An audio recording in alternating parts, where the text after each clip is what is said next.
to Spectrum TV News at 4. I am Francis Oyima Edet, coming to you live from here, the capital city of Akwa Ibom State. Let's take a look at the headlines. Senate passes bill to amend 2023 appropriation bill. Federal government reopens Third Mainland Bridge after repairs. Plus, Albania's parliament leaves legal immunity of former Prime Minister Sali Berisha. We'll bring you details of these stories and more in a moment.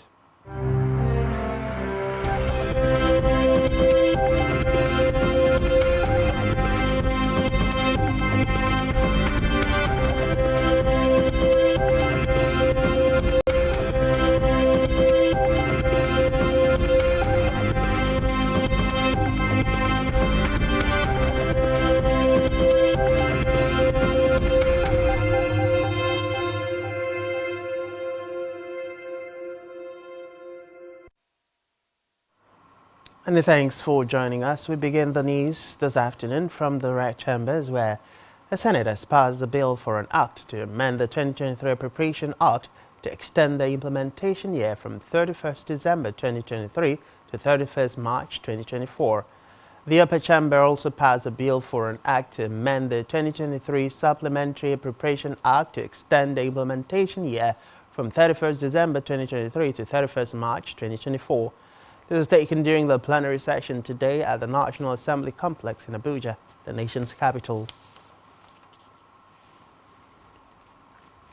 Meanwhile, the Senate has confirmed the nomination of the 11 justices of the Supreme Court. The upper chamber confirmed them during plenary after a debate by the lawmakers who advocated for augmentation of the judiciary budget and also stated the impropriety of leaving a vacuum in the Supreme Court for an extended period before making the appointments. Recall that the Senate Committee on Judiciary, Human Rights and Legal Matters, chaired by Senator Tahir Mangono, screened all 11 nominees on Wednesday and brought the report of the exercise before the lawmakers. Thereafter, approval was given after the Senate dissolved into the Committee of the Whole. Among the newly confirmed judges is Justice Haruna Samani Northeast, who chaired the 2023 Presidential Election Petition Court. Others are Justice Moore Adumen South, Justice Jemiah Sankey North Central, Justice Chidebere Owa Southeast, and Justice Choma Nwosu Iheme Southeast.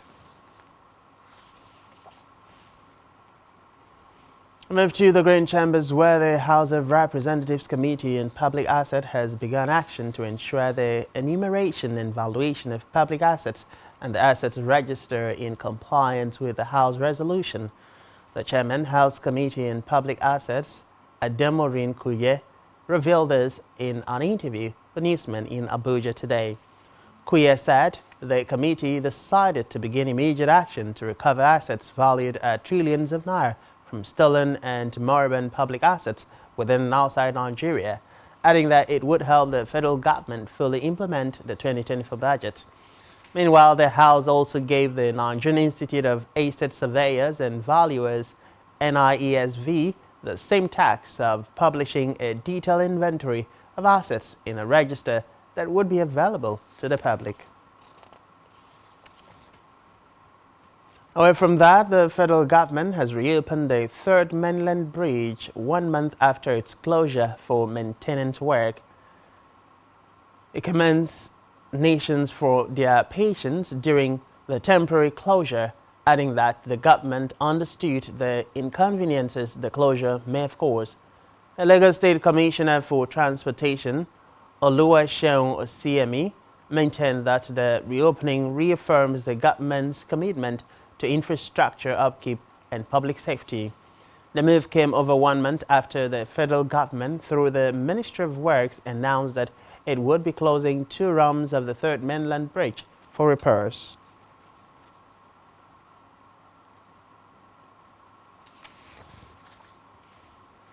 Meanwhile, the federal government has expressed concerns over reports of alleged kidney market in the Federal Capital Territory, FCT, saying it was investigating the allegation to take actions. In his reaction, the coordinating Minister of Health and Social Welfare, Ali Pate, in a statement by the Director, Media and Public Relations, Patricia Duoreshi, vowed to deal decisively with people engaging in illegal human kidney business in the country. The government, while condemning the act, described it as barbaric and criminal, stating that both the seller and the buyers of these illegal trade, as well as the medical practitioners and facilities where this criminal act is being performed, will face the full wrath of the law. In the meantime, Nigerian Export Promotion Council, NEPC, has reaffirmed the federal government's commitment to triple revenue generation in the non-oil sector in the next 18 months. Reports say NEPC's commitment came even as the country lost over 21 billion naira worth of agricultural commodity through the porous borders to neighboring countries in 2022 alone. According to available records, the executive director of NEPC, Noye Ayeni, disclosed this while addressing exporters and other stakeholders in Kano. She intimated the stakeholders and government's readiness to address difficulties hindering the smooth promotion of export from Nigeria, adding that NEPC is prepared to encourage more players in the industry. In another development, the Minister of Women Affairs, Uju Kennedy Ohaneye, has debunked a report by a popular television station that she advocated for the exemption of women from payment of tax, describing the report as malicious and a misrepresentation of her speech. In a statement signed by a Special Assistant on Media, Ohario Sondu Joseph, she said, at no point has she ever advocated that women should not pay tax during her presentation at the just concluded Women in Security Conference, which held over the weekend in Abuja. Meanwhile, the minister added that she strongly embraces the fact that there is no gender barrier for tax payment, which is the civic responsibility of both men and women in the country.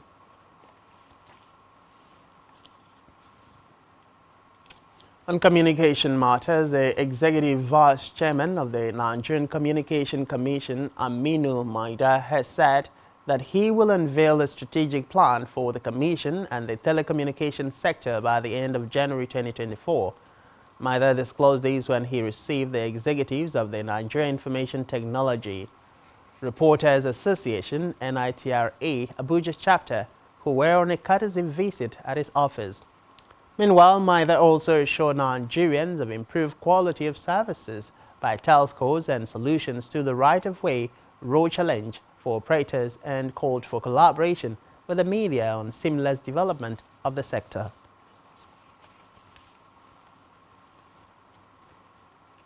To petroleum matters, where the Port Harcourt Refining Company in Rivers State has recommenced operation in line with the federal government's promise to ensure the production of refined products at the facility in December 2023. The development is reportedly coming after many years of underperformance and turnaround maintenance of the facility.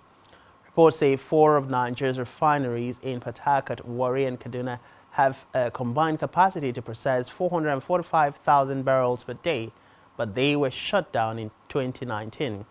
However, in August, the Minister of State for Petroleum Resources, Oil, Senator Heineken Lopobiri, said the refinery will recommence operations in December. Lopobiri said this during an inspection tour of the rehabilitation work progress at the plant. Meanwhile, the recommencement of operations at the Port Harcourt refinery comes over 2 years after the federal government approved funding of $1.5 billion to repair one of its biggest oil refineries.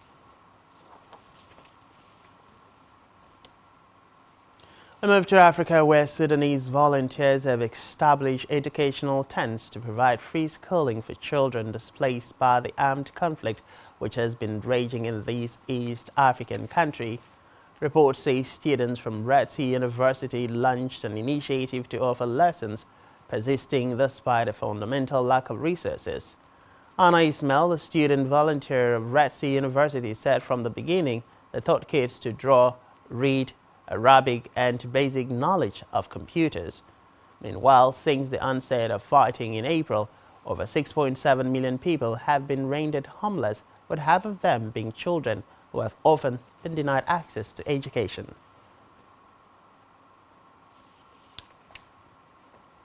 Still in Africa, the polling stations have closed in the Democratic Republic of Congo, DRC, and the process of counting vote has begun in Lubumbashi, a town in the southern region of the Central African nation. The election, which unfolded against a backdrop of economic challenges and accusations of irregularities, features incumbent President Felix Tshisekedi facing a fragmented opposition. Reports say the opposition leaders have raised concerns about chaos and electoral irregularities, further adding complexity to an already high-stakes political landscape. Meanwhile, reports of voters discovering their names missing from the electoral roll have surfaced, adding a layer of complexity to an already tumultuous election.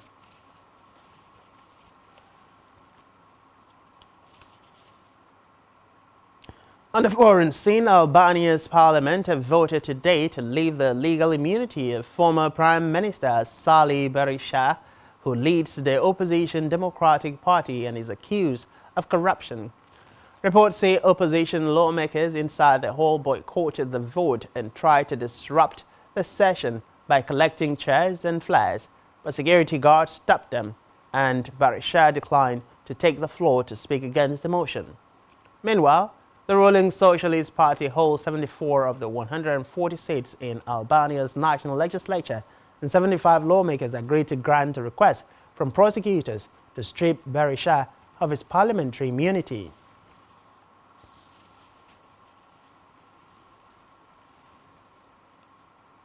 Still on the foreign scene, 12 people have lost their lives while 13 others have been injured in a mining accident in northeast China. Reports say the incident took place at a coal mine on the outskirts of Jingxi City in Heilongjiang province. Meanwhile, the cause of the accident is still under investigation.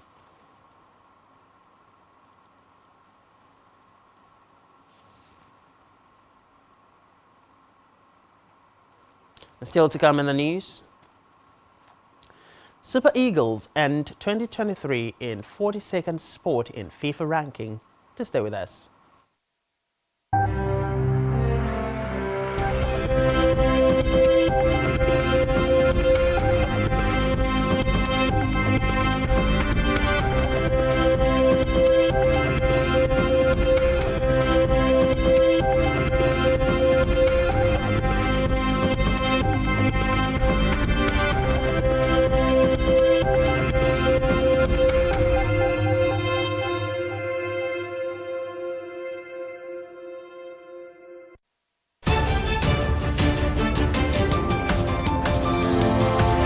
Every day marks a day of significance. That in view of the apology tendered by this former minister who had earlier been cleared by this August Assembly, as we face critical issues, developments and events which shape our social and political landscape here in Nigeria and beyond. Political Spectrum is a program specially designed to help make sense of all the moving parts of developments and occurrences in our nation's polity and political economy. There is nothing wrong with Nigeria, but there's everything wrong. The educational history of public figures holds significance beyond mere biographical details. From executive, legislative and judicial developments at national and sub-national levels to international diplomacy and relations. Join us for exclusive interviews with key political figures, expert opinions, analysts, thought-provoking conversations for and against, shedding light on the major issues that matter. We will always keep you updated on the most factual, smartest and unbiased reportage. Stay tuned to Political Spectrum. Political Spectrum. All sides matter at the round table. Political Spectrum. Exclusive to Spectrum Television.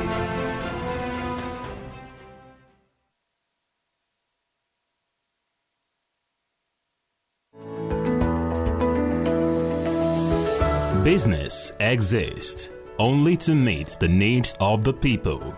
But there's an extra advantage if your product and services are pitched on a platform that gives you the added advantage over your competitors. For your desired return on investment and so much more, advertise on Spectrum Television, on StarTimes DTH Channel 421 and on free-to-air with a frequency of 12733. Spectrum Television, broadening your horizon.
Many thanks for staying with us, and now to the concluding part of our news stories. On a business news, the National Bureau of Statistics, NBS, has said the unemployment rate among youth aged between the age of 15 to 24 years in Nigeria increased to 7.2% in the second quarter of 2023. According to the NBS, the increase was 7.2%, having been at 6.9% in the first quarter of 2023. This was contained in the report titled Nigeria Labor Force Statistics Report Quarter 2 2023, which was released today by the NBS. Meanwhile, the NBS said it enhanced its methodology of collecting labor market data through the Nigeria Labor Force Survey in line with International Labor Organization guidelines and the unemployment rate.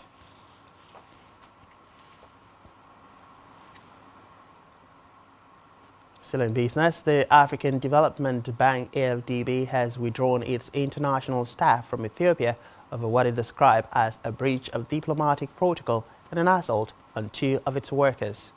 The bank said the office would remain open under an officer in charge in a statement. AFD said measures would not affect nationally recruited staff from Ethiopia who would continue their work and remain in full employment of the bank. According to the statement, the decisions followed the recent breach of diplomatic protocol and assault by Ethiopian security forces on 2 of the African Development Bank's international members of staff.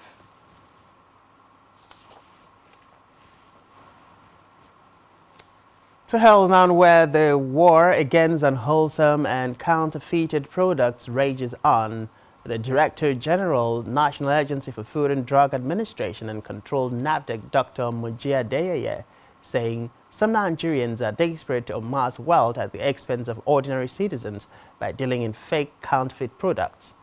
The NAFDAC boss said it is heartbreaking that some Nigerians are determined to make quick money either by hook or crook at the detriment of unsuspected persons. According to her, NAFDAC goes on routine surveillance to detect and get rid of unwholesome product. Adedeye, who spoke during an interview, said the agency is not relenting in its duties, which explains why it keeps digging up and destroying fake products.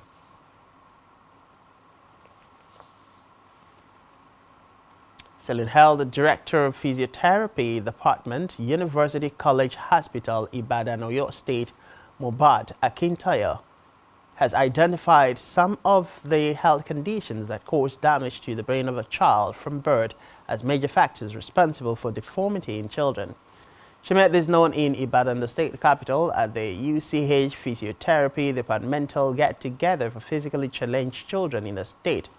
Akintayo said meningitis, jaundice, and careless handling of babies during delivery are some of the common factors that have contributed to several deformities in children. A director therefore called on governments at all levels to implement policies that uplift the living standard of people with disability in Nigeria.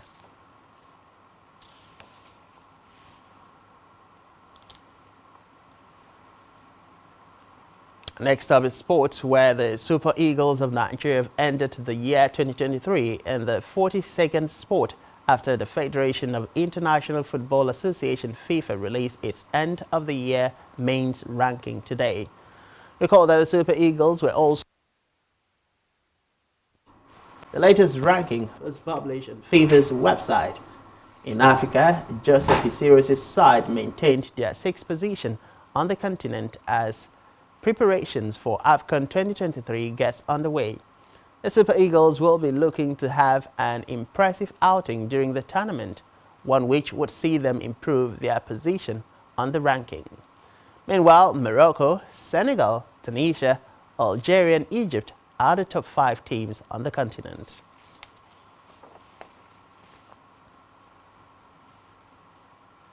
Still in sports, Europe's top court has today ruled that moves by football governing bodies UEFA and FIFA to stifle the creation of a rival Super League had broken EU law. Reports say the European Court of Justice ruled that the FIFA and UEFA rules making any new inter-club football project subject to their prior approval, such as the Super League, and prohibiting clubs and players from playing in those competitions are unlawful. Meanwhile, responding to this, UEFA said the court ruling does not change their stand against the Super League.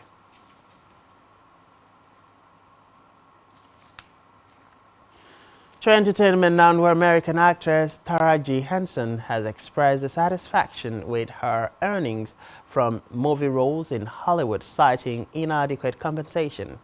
She stated this in an interview with Gayle King while promoting her new film, The Color Purple. When questioned by King about rumors of contemplating quitting acting, the Oscar and Emmy-nominated actor Taraji Henson admitted reaching her breaking point in Hollywood due to ongoing underpayment. Meanwhile, she stated that despite her numerous accomplishments, she frequently encounters explanations like black actors and stories don't translate overseas.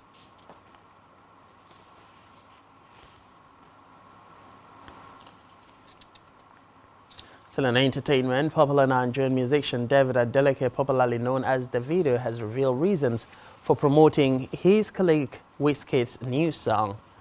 Following the two superstars' link-up at a Lagos party last weekend, Davido decided it was time to end the alleged feud between them. Reports say days after their meeting, Davido posted Wizkid's new song on his social media pages. Reacting to the development, his diehard fans criticized him for promoting his rival's song, when Davido responded that he had chosen to make peace with Wizkid.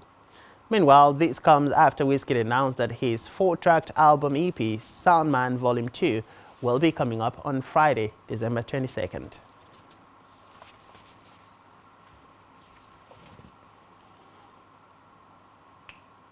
And that's all we have for you this time. Do ensure to follow us on social media and subscribe to our YouTube channel, all of which you can find on our website, spectrumtvlive.ng.